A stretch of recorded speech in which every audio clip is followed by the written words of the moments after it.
नमस्कार दोस्तों, स्वागत है आपका प्रतियोगिता गणित में। तो चलिए स्टार्ट करते हैं आज की वीडियो। तो आज का हमारा पहला क्वेश्चन है, प्रतिध्वनि का कारण क्या है। आपको बताना है प्रतिध्वनि का कारण क्या होता है। तो दोस्तों, जो प्रतिध्वनि का कारण होता है वह ध्वनि का परावर्तन होता है। तो ऑप्शन नंबर ए यहाँ पर राइट हो जाएगा। ठीक है, चलिए बढ़ते हैं अगले क्वेश्चन की ओर। अगला क्वेश्चन हमारा,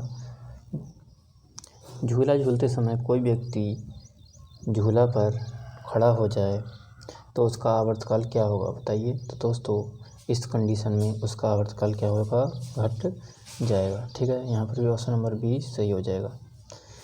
चलिए बढ़ते हैं अगले क्वेश्चन की ओर। अगला क्वेश्चन हमारा, यदि झूले पर एक व्यक्ति के स्थान पर दो व्यक्ति बैठ जाएं तो आवर्तकाल पर क्या फ़र्क पड़ेगा दोस्तों।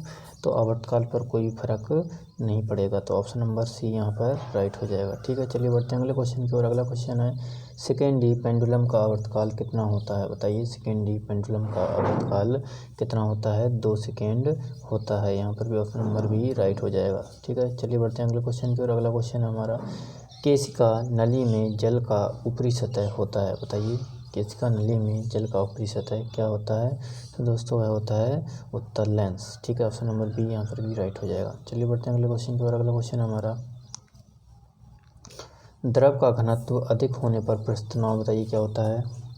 जब द्रव का घनत्व अधिक होगा तो पृष्ठ तनाव क्या होगा, हमारा बढ़ जाता है। क्या होता है, सॉरी, घट जाता है। क्या होता है, घट जाता है। जब द्रव का घनत्व अधिक होगा तो क्या होगा, पृष्ठ तनाव घट जाएगा। ठीक है, चलिए बढ़ते हैं अगले क्वेश्चन की ओर।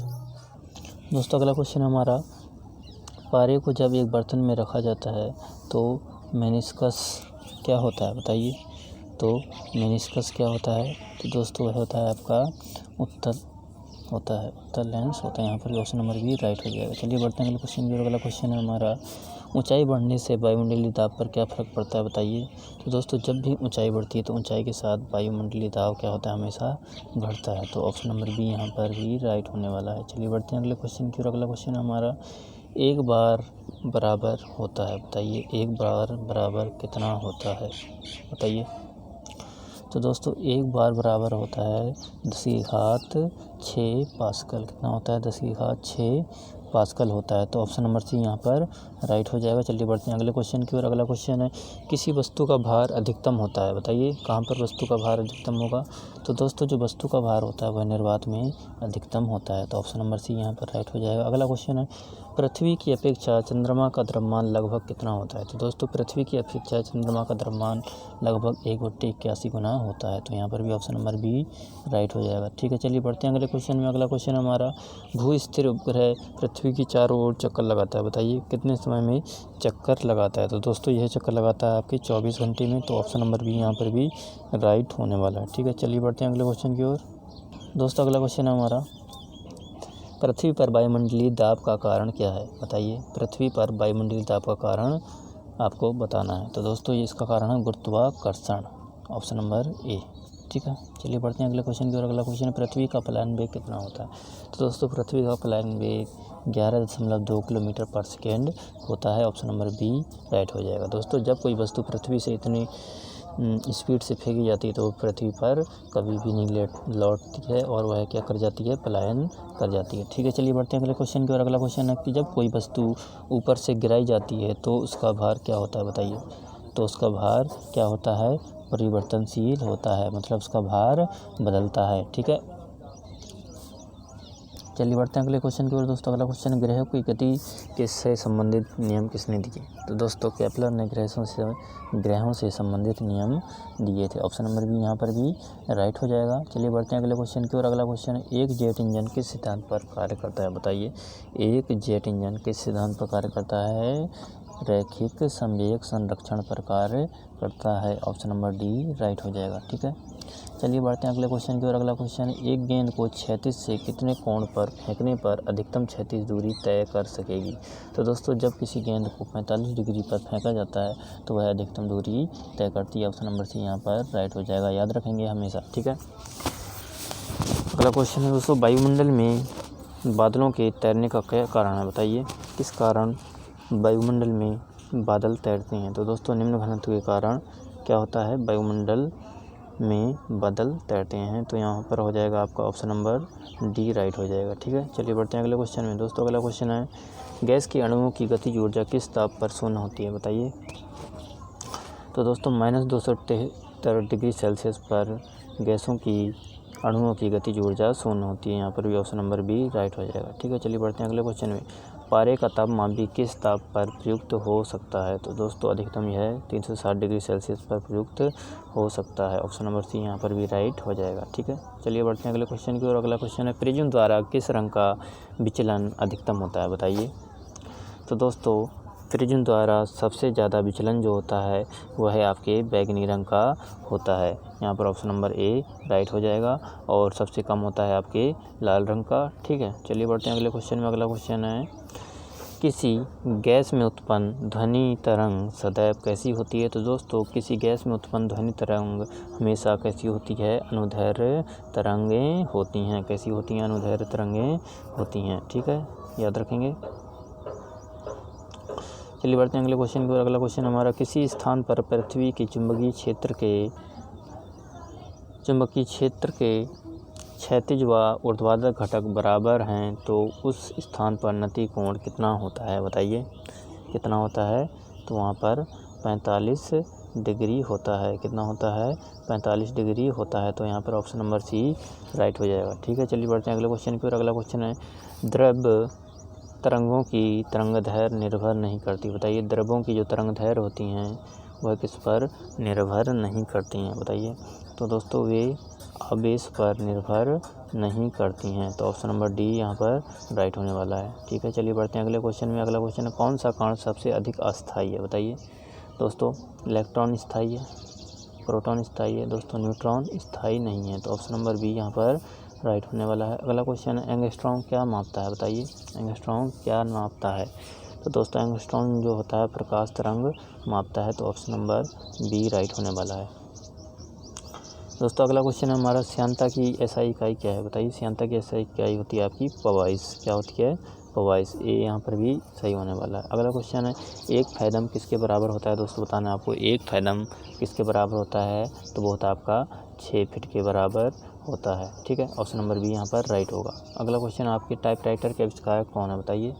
टाइपराइटर के आविष्कारक कौन है। तो यहाँ पर टाइपराइटर के आविष्कारक हैं आपके सोल्क। क्या हैं, सोल्क। तो ऑप्शन नंबर सी यहाँ पर राइट होने वाला है। ठीक है, चलिए बढ़ते हैं अगले क्वेश्चन की ओर। अगला क्वेश्चन है, जेट इंजन किस सिद्धांत पर कार्य करता है। तो दोस्तों जो जेट इंजन होता है वह किस पर कार्य करता है। तो वह दोस्तों करता है रैखिक संवेग संरक्षण पर कार्य करता है। ऑप्शन नंबर सी यहाँ पर राइट हो जाएगा। अगला क्वेश्चन है दोस्तों, मानक दाब है, बताइए मानक दाब क्या है। तो दोस्तों जो मानक दाब होता है वह पारे का कितना होता है, 70 mm होता है। तो ऑप्शन नंबर बी यहाँ पर भी राइट हो जाएगा। ठीक है, चलिए बढ़ते हैं अगले क्वेश्चन में। अगला क्वेश्चन है, मैनोमीटर के द्वारा किसकी माप की जाती है, बताइए।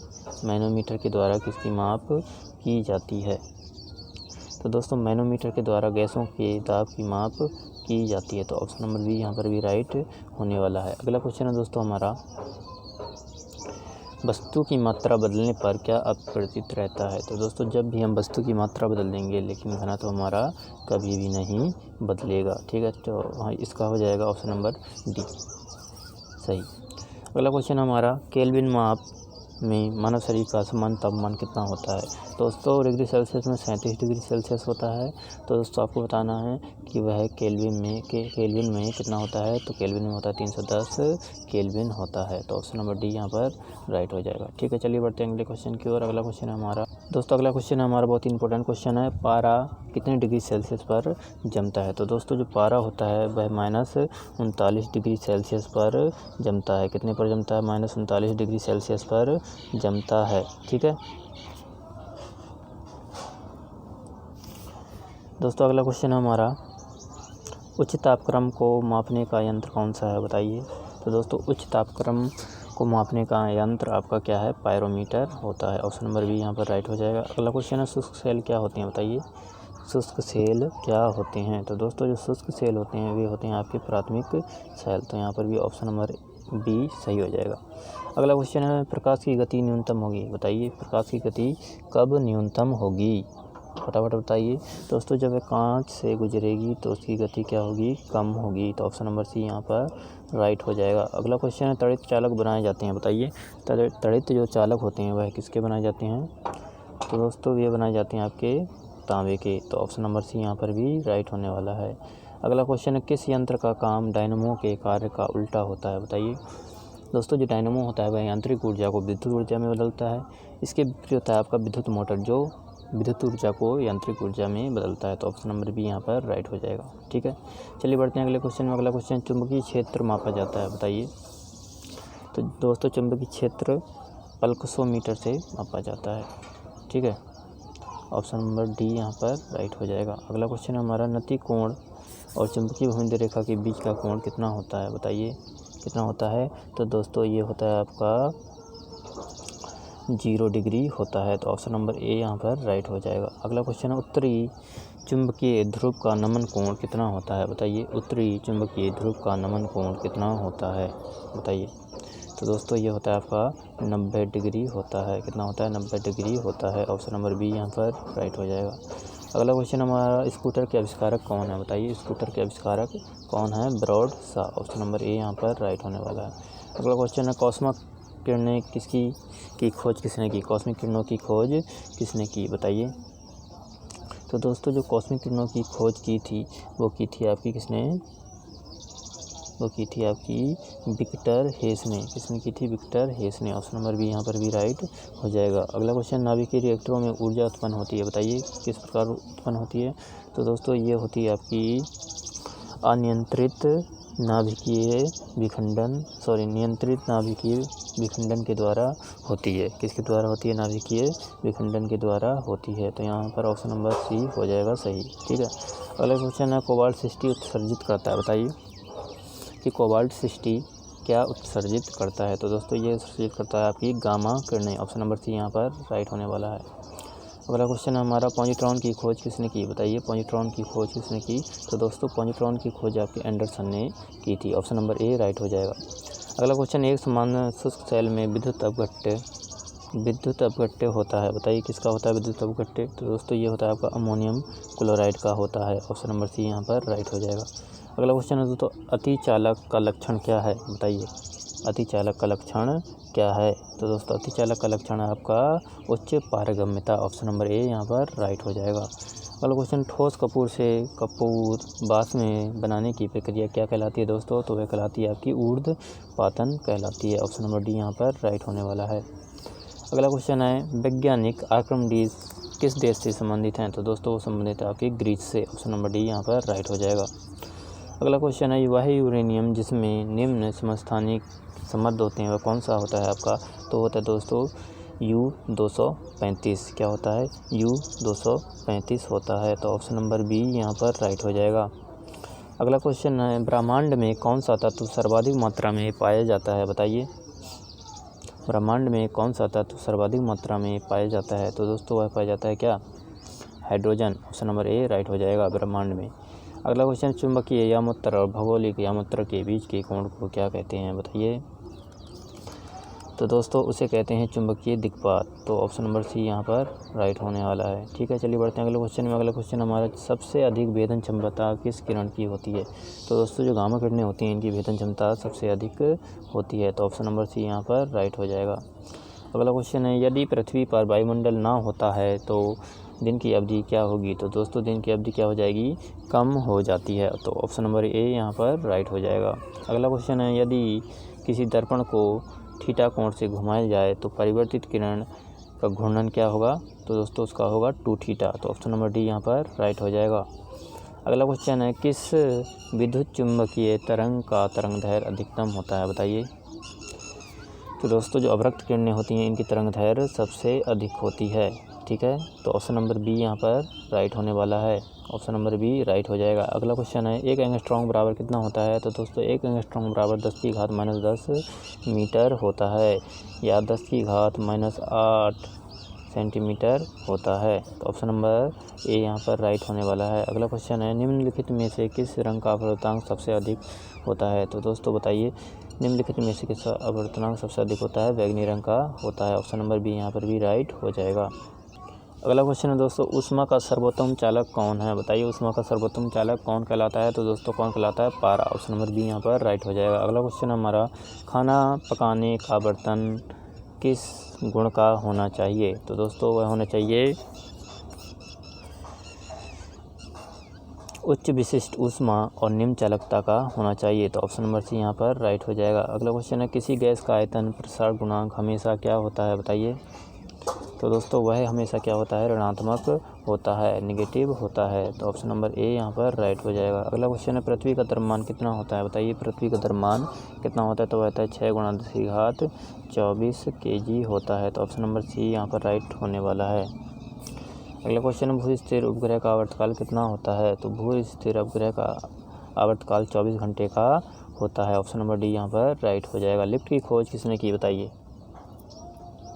लिफ्ट की खोज किसने की? तो लिफ्ट की खोज दोस्तों ओटिस ने की थी। ऑप्शन नंबर डी यहाँ पर राइट हो जाएगा। उड़ते हुए हेलीकॉप्टर में कौन सी ऊर्जा होती है? बताइए फटाफट।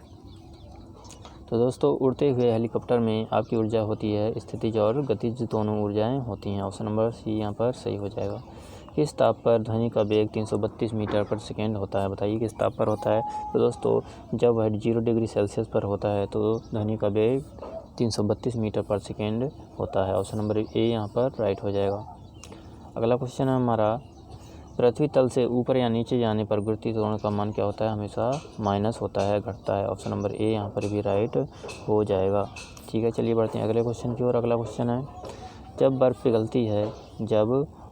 पिघलती है तो इसका आयतन बढ़ता है, घटता है या फिर कोई परिवर्तित नहीं होता है? तो इसका कोई भी परिवर्तन नहीं होता है। तो ऑप्शन नंबर बी क्या है क्वेश्चन हमारा, जब बर्फ़ पिघलती है तो इसका आयतन, दोस्तों इसका आयतन क्या होता है? घटता है। इसका आयतन क्या होता है? घटता है। ठीक है, लेकिन दोस्तों जब बर्फ़ एक पात्र में रखी हो तो बर्फ़ तैर रही हो किसी पानी में तो उसका आयतन क्या होगा दोस्तों? अपरिवर्तित रहता है। ठीक है, चलिए बढ़ते हैं अगले क्वेश्चन की ओर। इलेक्ट्रॉन वोल्ट इकाई है, बताइए किसकी इकाई है? दोस्तों इलेक्ट्रॉन वोल्ट जो होती है आपकी ऊर्जा की इकाई होती है। ऑप्शन नंबर ए यहाँ पर राइट हो जाएगा। अगला क्वेश्चन हमारा, दाब बढ़ने पर जल का क्वथनांक क्या होता है? दोस्तों दाब बढ़ाएंगे तो जल का क्वथनांक भी बढ़ जाता है। तो ऑप्शन नंबर ए यहाँ पर भी राइट होने वाला है। तो दोस्तों आज के लिए इतना ही। अगर वीडियो अच्छी लगी हो तो लाइक करना, शेयर करना और सब्सक्राइब करना। Okay, thank you.